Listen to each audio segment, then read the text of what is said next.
Israel sedang menghadapi situasi yang mungkin belum pernah terjadi dalam beberapa dekade terakhir.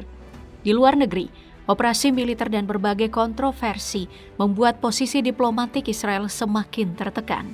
Di dalam negeri, gelombang protes terus bermunculan, mulai dari penolakan wajib militer, tuntutan penghentian perang, sampai pertikaian politik yang semakin terbuka di dalam pemerintahan sendiri. Dan yang paling mengkhawatirkan, berbagai laporan menunjukkan bahwa militer Israel kini menghadapi tantangan baru. Dari tekanan di berbagai front, kekurangan personil, sampai persoalan kesehatan mental yang semakin sulit untuk diabaikan. Bagaimana sebenarnya kondisi Israel saat ini? Itu yang akan kita bahas di video kali ini. Jika kita lihat pemberitaan beberapa bulan terakhir, ada satu pola yang cukup menarik. Israel tidak lagi cuma jadi sorotan karena perang di Gaza. Perhatian dunia sekarang meluas ke Lebanon, tepi barat, bahkan sampai perairan internasional. Laporan dari Al Jazeera menyebut, di Lebanon Selatan, serangan udara, artileri, dan operasi darat Israel telah menghantam wilayah seperti Nabatih, Tyre, dan Bin Jebel. Sejumlah infrastruktur penting rusak, sementara pasukan Israel dilaporkan bergerak sampai Sungai Litani. Di Gaza, pemerintah Benjamin Netanyahu mengarahkan militer untuk memperluas kontrol wilayah, langkah yang dikritik sebagai pelanggaran terhadap gencatan senjata yang seharusnya berlaku. Sementara itu di tepi barat, operasi militer, ekspansi permukiman, dan pengusiran warga Palestina terus memicu eskalasi kekerasan. Kontroversi juga muncul di laut setelah pasukan Israel mencegat armada bantuan global Sumut Flotilla di perairan internasional dan menahan sekitar 430 aktivis. Saat operasi militer Israel terus menuai kontroversi di berbagai front, gelombang ketidakpuasan di dalam negeri justru semakin membesar. Krisis pun dimulai. Di jalanan, aksi protes terus bermunculan dengan tuntutan yang semakin beragam. Salah satu yang paling mencolok adalah penolakan terhadap wajib militer bagi komunitas ultra-ortodoks.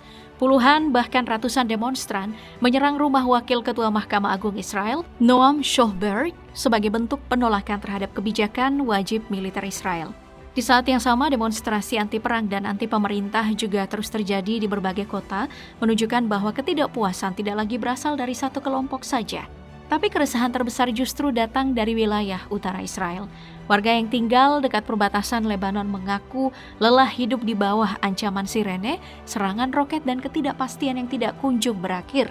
Sebagian mengeluhkan bisnis yang runtuh, sekolah yang terganggu, sampai kehidupan sehari-hari yang nyaris berhenti total. Bahkan ada yang merasa telah ditinggalkan oleh pemerintah Israel maupun sekutunya sendiri. Di saat masyarakat mulai frustasi, perpecahan juga terlihat di kalangan elit. Menteri Luar Negeri Gideon Saar dan Duta Besar Israel untuk Amerika Serikat secara terbuka mengkritik tindakan Menteri Keamanan Nasional Itamar Ben-Gvir yang dianggap merusak upaya diplomasi Israel setelah mengunggah video kekerasan terhadap aktivis armada global Sumut Flotilla. Ben-Gvir kemudian membalas dengan menuduh Gideon Saar pendukung Hamas. Di tengah semua tekanan ini, posisi Netanyahu jadi semakin sulit. Ia harus menghadapi tekanan publik, menjaga koalisi pemerintahan yang rapuh, sekaligus mengelola hubungan dengan Amerika Serikat. Terlebih lagi ketika laporan media Israel menyebut Donald Trump sangat marah dan memperingatkan Netanyahu agar tidak memperluas konflik dengan Iran dan juga Lebanon karena beresiko menggagalkan upaya diplomasi Amerika Serikat di kawasan. Tapi, masalah terbesar Israel mungkin bukanlah demonstrasi, bukan juga pertikaian politik, karena ada satu persoalan yang jauh lebih fundamental. Bagaimana jika kemampuan militernya sendiri mulai mengalami tekanan yang serius? Ini yang jadi masalah paling kritis Israel sekarang. Dalam beberapa waktu terakhir, Israel menghadapi tekanan dari lebih satu arah. Di perbatasan Lebanon, pertempuran antara pasukan Israel dan Hezbollah dilaporkan semakin intens. Dalam beberapa bulan terakhir, puluhan tentara Israel tewas dan lebih dari 1.000 lainnya mengalami luka-luka. Pertempuran darat, serangan drone, dan hujan roket menunjukkan kalau front utara masih jauh dari kata tenang. Di tengah situasi ini, muncul pula berbagai spekulasi mengenai insiden di fasilitas militer Israel. Salah satunya terkait pangkalan udara Sdot Mika, lokasi yang diyakini menyimpan sistem pertahanan strategis Israel. Beredar klaim kalau lokasi ini jadi sasaran serangan Iran, meski hingga kini belum ada verifikasi independen yang mengonfirmasinya. Tak lama kemudian, ledakan lain juga dilaporkan terjadi di pangkalan militer Zalim yang memicu berbagai dugaan baru. Tapi tantangan terbesar mungkin justru datang dari dalam. Sejumlah pejabat militer Israel memperingatkan kalau kekurangan personil semakin mengkhawatirkan di tengah perang yang berlangsung di banyak front sekaligus. Menurut laporan yang beredar di media Israel, jumlah personil yang tidak lagi tersedia untuk tugas militer disebut telah mencapai kisaran 80.000 hingga 90.000 orang. Di saat yang sama, data militer menunjukkan peningkatan tajam jumlah personil yang meninggal dinas sampai 80%. Dengan sebagian besar kasus dikaitkan dengan masalah kesehatan mental setelah berbulan-bulan menghadapi tekanan perang. Dan ketika korban bertambah, personil berkurang, serta pertanyaan pun terus muncul mengenai kesiapan militer. Tekanan terhadap Israel mulai bergerak di level berikutnya, yaitu panggung internasional.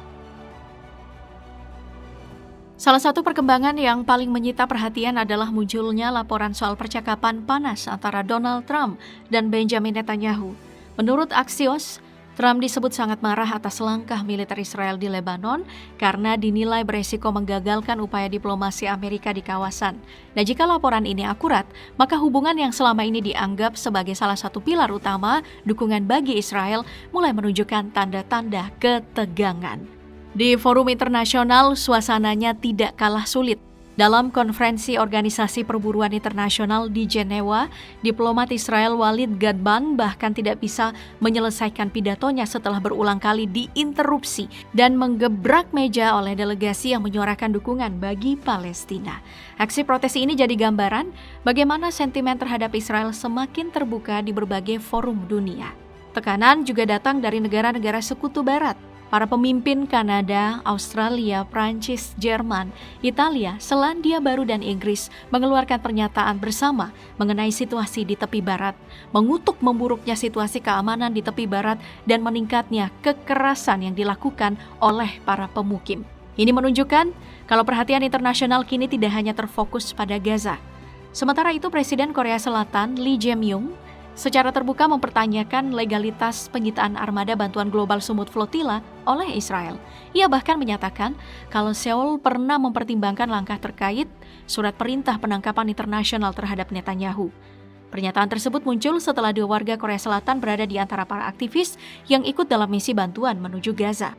Dan ketika kritik mulai datang dari forum internasional, negara-negara sekutu sampai mitra yang sebelumnya tidak terlalu vokal, muncul pertanyaan yang semakin besar. Apakah Israel sedang menghadapi fase isolasi diplomatik yang belum pernah terjadi sebelumnya? Tapi, ada satu persoalan yang mungkin lebih berbahaya daripada isolasi diplomatik itu sendiri. Hilangnya kemampuan untuk meyakinkan publik dunia. Itulah yang akan kita bahas berikutnya. Selama bertahun-tahun, Israel dikenal sebagai salah satu negara yang sangat efektif dalam membangun narasi dan mempertahankan dukungan internasional. Namun, perang yang berkepanjangan mulai mengubah keadaan. Di era media sosial, informasi tidak lagi hanya datang dari pemerintah, media arus utama, dan juru bicara resmi. Rekaman dari lapangan, kesaksian warga sipil, laporan organisasi kemanusiaan, hingga dokumentasi yang beredar secara real-time membuat publik global memiliki akses yang jauh lebih luas terhadap perkembangan konflik. Akibatnya, narasi resmi pemerintah Israel kini semakin sering dipertanyakan. Kritik yang dahulu hanya datang dari kelompok tertentu, kini juga muncul dari kalangan akademisi, media internasional, organisasi hak asasi manusia, hingga sebagian negara sekutu. Situasi ini membuat kemampuan Israel untuk memengaruhi opini publik global tidak lagi sekuat sebelumnya. Dampaknya bukan cuma bersifat simbolis. Dalam jangka pendek, pemerintah Israel menghadapi tekanan diplomatik yang semakin besar serta meningkatnya kritik di berbagai forum internasional. Dalam jangka panjang, tantangannya bisa lebih serius, mulai dari memburuknya citra negara, berkurangnya ruang gerak diplomasi, hingga semakin sulitnya membangun dukungan internasional pada konflik berikutnya. Karena pada akhirnya, kekuatan sebuah negara tidak hanya ditentukan oleh militernya atau ekonominya, tetapi juga oleh kepercayaan yang dimilikinya di mata dunia. Dan itulah aset yang kini tampak semakin sulit untuk dipertahankan oleh Israel.